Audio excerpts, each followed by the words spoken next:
Hi friends, എല്ലാവർക്കും നമസ്കാരം. Welcome to magic recipes. ഇന്ന് ഞാനിവിടെ ഉണ്ടാക്കാൻ പോകുന്നത് ഒരു ചിക്കൻ മസാല റോസ്റ്റാണ്. അതിന് വേണ്ടിയിട്ട് തൈ പീസാണ് ഞാൻ എടുത്തിരിക്കുന്നത്. നമുക്ക് ലെഗ് പീസ്, വിങ്സ് ഇതൊക്കെ ഇത്തരം ഒരു മസാല റോസ്റ്റ് ഉണ്ടാക്കാനായിട്ട് എടുക്കാവുന്ന പീസാണ്.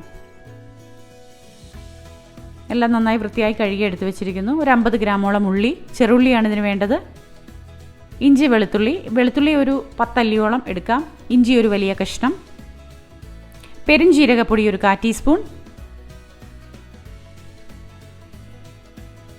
ഗരം മസാലപ്പൊടി 1/2 ടീസ്പൂൺ. നമുക്കിവിടെ വേണ്ടത് ഇടിച്ച മുളക് പൊടിയാണ്. മഞ്ഞൾപ്പൊടി 1/4 ടീസ്പൂൺ. കുരുമുളക് പൊടി 1/2 ടീസ്പൂൺ. ഇത്രയാണ് നമുക്ക് വേണ്ടുന്ന ഇൻഗ്രീഡിയൻസ്. ആദ്യം തന്നെ നമുക്ക് ഇഞ്ചി, വെളുത്തുള്ളി നന്നായി ഒന്ന് പേസ്റ്റ് ആക്കിയ ശേഷം ഈ ചിക്കനിലേക്ക് ചേർത്ത് മാരിനേറ്റ് ചെയ്ത് വെക്കേണ്ടതുണ്ട്. ഒരു 10 മിനിറ്റോളം മാരിനേറ്റ് ചെയ്ത് വെച്ചാൽ മതി. അധിക സമയമൊന്നും വേണ്ടി വരില്ല. ആദ്യം തന്നെ നമുക്കിത് വൃത്തിയായി കഴുകിയെല്ലാം വെള്ളമൊക്കെ കളഞ്ഞ് നന്നായിട്ട് പിഴിഞ്ഞെടുക്കാം.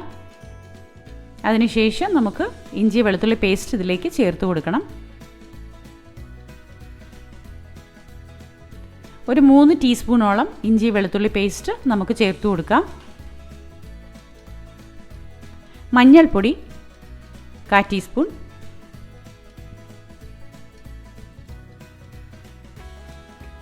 കുരുമുളക് പൊടി 1/4 ടീസ്പൂൺ.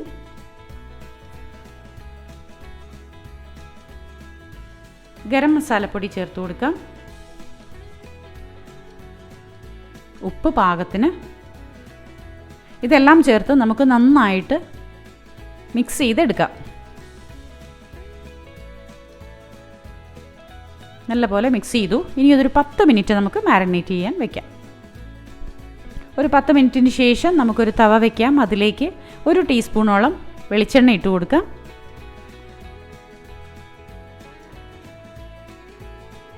വെളിച്ചെണ്ണ നല്ലപോലെ ചൂടായി വന്ന ശേഷം നമ്മളിവിടെ മാരിനേറ്റ് ചെയ്ത് എടുത്ത് മാറ്റി വെച്ചിരിക്കുന്ന ഈ ചിക്കൻ നന്നായിട്ട് പിറക്കി ഇട്ട് കൊടുക്കാം.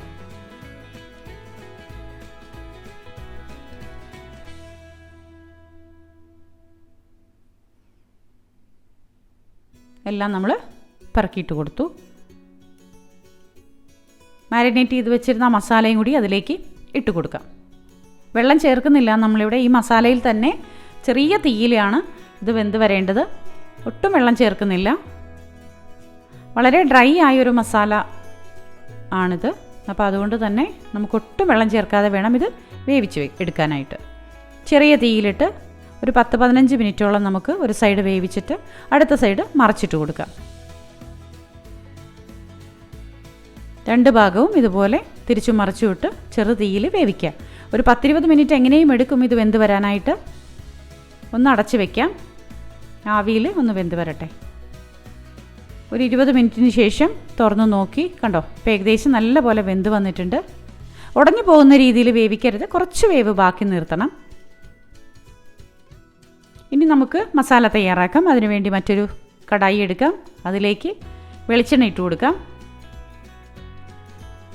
1 ടേബിൾ സ്പൂണോളം വെളിച്ചെണ്ണ ഇട്ട് കൊടുക്കാം. പിന്നെ നമ്മൾ എടുത്തു വെച്ചിരിക്കുന്ന ഉള്ളി എല്ലാം ഒന്ന് അരിഞ്ഞെടുക്കേണ്ടതുണ്ട്. കണ്ടോ, ഇതുപോലെ ഉള്ളി അരിഞ്ഞെടുത്ത ശേഷം അത് വെളിച്ചെണ്ണയിലേക്ക് ഇട്ട് കൊടുക്കാം. പിന്നെ നമ്മൾ നേരത്തെ എടുത്ത് വെച്ചിരിക്കുന്ന ഇഞ്ചി, വെളുത്തുള്ളി പേസ്റ്റിൽ കുറച്ച് ബാക്കിയുണ്ട്. അതും കൂടി ചേർത്ത് കൊടുക്കാം. ഒരു 1/4 ടീസ്പൂണോളം ചേർത്ത് കൊടുക്കാം. ഇതെല്ലാം കൂടി ചേർത്ത് നന്നായിട്ട് വഴറ്റിയെടുക്കാം. നല്ലപോലെ വഴങ്ങി വരട്ടെ. ഉപ്പ് ചേർത്ത് കൊടുക്കാം. ഉപ്പ് ചേർക്കുമ്പോൾ ശ്രദ്ധിക്കണം, ആദ്യം നമ്മൾ ചിക്കനിൽ മാരിനേറ്റ് ചെയ്യാൻ നേരത്ത് ഉപ്പ് ചേർത്തിട്ടുണ്ട്.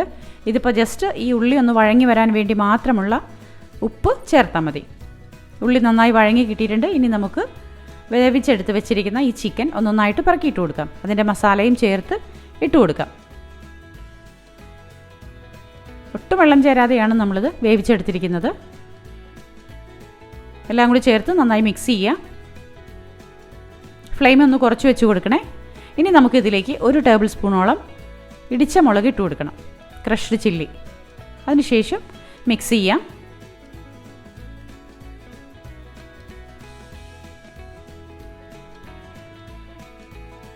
പിന്നെ ഇതിലേക്ക് പെരുംജീരകപ്പൊടി നമുക്ക് ഇട്ട് കൊടുക്കാം. വലിയ ജീരകമില്ലേ, അതാണ് നമ്മൾ ഇടുന്നത്. 1/4 ടീസ്പൂണോളം പെരുംജീരകപ്പൊടി ഇട്ട് കൊടുത്തു. നന്നായി മിക്സ് ചെയ്തെടുക്കാം. അതിനുശേഷം കുറച്ച് കരിവേപ്പില ഇട്ട് കൊടുക്കാം. പച്ചമുളക് ഒരു 4 എണ്ണം മുറിച്ചിട്ട് കൊടുക്കാം. എല്ലാം കൂടി ചേർത്ത് നന്നായി മിക്സ് ചെയ്യാം.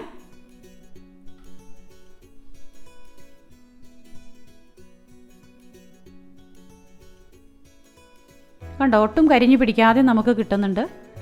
ഇഞ്ചിയും വെളുത്തുള്ളിയൊക്കെ ചേരുമ്പോൾ ചെറിയതായിട്ടൊന്ന് കരിഞ്ഞു പിടിക്കും. എങ്കിലും തീ കുറച്ച് വെച്ച് നമ്മൾ പാചകം ചെയ്യുമ്പോൾ അങ്ങനെ ഒരു കരിഞ്ഞു പിടിക്കാനുള്ള ചാൻസ് കുറവാണ്. ചെറുതായിട്ട് നമുക്കൊന്ന് ആ മസാല ഒന്ന് പിടിക്കത്തക്ക രീതിയിൽ 5 മിനിറ്റ് ചെറുതീയിലൊന്ന് വേവിച്ചെടുക്കാം. കണ്ടോ, ഇപ്പോൾ ഏകദേശം നമ്മൾ ഇട്ടിരിക്കുന്ന മസാലപ്പൊടികളൊക്കെ നന്നായി മിക്സ് ചെയ്ത് ചേർന്ന് പിടിച്ചിട്ടുണ്ട്. ഒട്ടും കരിഞ്ഞു പിടിച്ചിട്ടില്ല. വളരെ ടേസ്റ്റി ആയൊരു സംഭവമാണിത്. ചപ്പാത്തിക്ക് ചോറിനൊക്കെ നമുക്കിത് കൂട്ടാം. ഡ്രൈ മസാലയാണിത് എങ്കിൽ കൂടിയും നമുക്ക് വേറെ ഏതെങ്കിലും ഗ്രേവി ചാറുകറി ഉണ്ടെങ്കിൽ അതിൻ്റെ ഒരു സൈഡ് ഡിഷായിട്ട് നമുക്കിത് കൂട്ടാവുന്നതാണ്.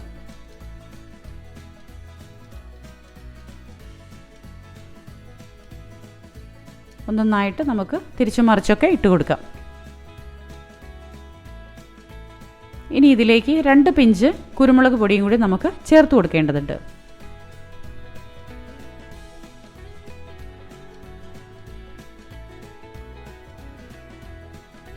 വളരെ കുറവ് മതി. 2 പിഞ്ചോളം കുരുമുളക് പൊടി നേരത്തെ നമ്മൾ ചേർത്തിട്ടുണ്ട്. അതുകൊണ്ട് തന്നെ പിന്നെ ഇടിച്ചമുളക് ചേരുന്നുണ്ട്, പച്ചമുളക് ചേരുന്നുണ്ട്. അപ്പോൾ അതുകൊണ്ട് ഒരുപാട് എരിവായി പോവരുത്. കണ്ടോ, വളരെ ടേസ്റ്റി ആയിട്ട് നമുക്ക് കൂട്ടാൻ പറ്റുന്ന ഒന്നാണ്. അപ്പോൾ എല്ലാവരും ഉണ്ടാക്കി നോക്കണം. ഇത് ഉണ്ടാക്കി നോക്കിയിട്ട് ഇഷ്ടമായാൽ അഭിപ്രായം കമൻറ്റ് ബോക്സിൽ അറിയിക്കണം. ഇഷ്ടപ്പെട്ടാൽ ലൈക്കും ഷെയറും കമൻറ്റും തരണം. സബ്സ്ക്രൈബ് ചെയ്യാത്തവരൊന്ന് സബ്സ്ക്രൈബ് ചെയ്യണേ. കൂട്ടത്തിൽ ബെല്ലൈക്കനും കൂടി ഒന്ന് എനാബിൾ ചെയ്ത് വെക്കണേ. അപ്പോൾ എല്ലാവർക്കും ഒരുപാട് സ്നേഹത്തോടെ താങ്ക് യു.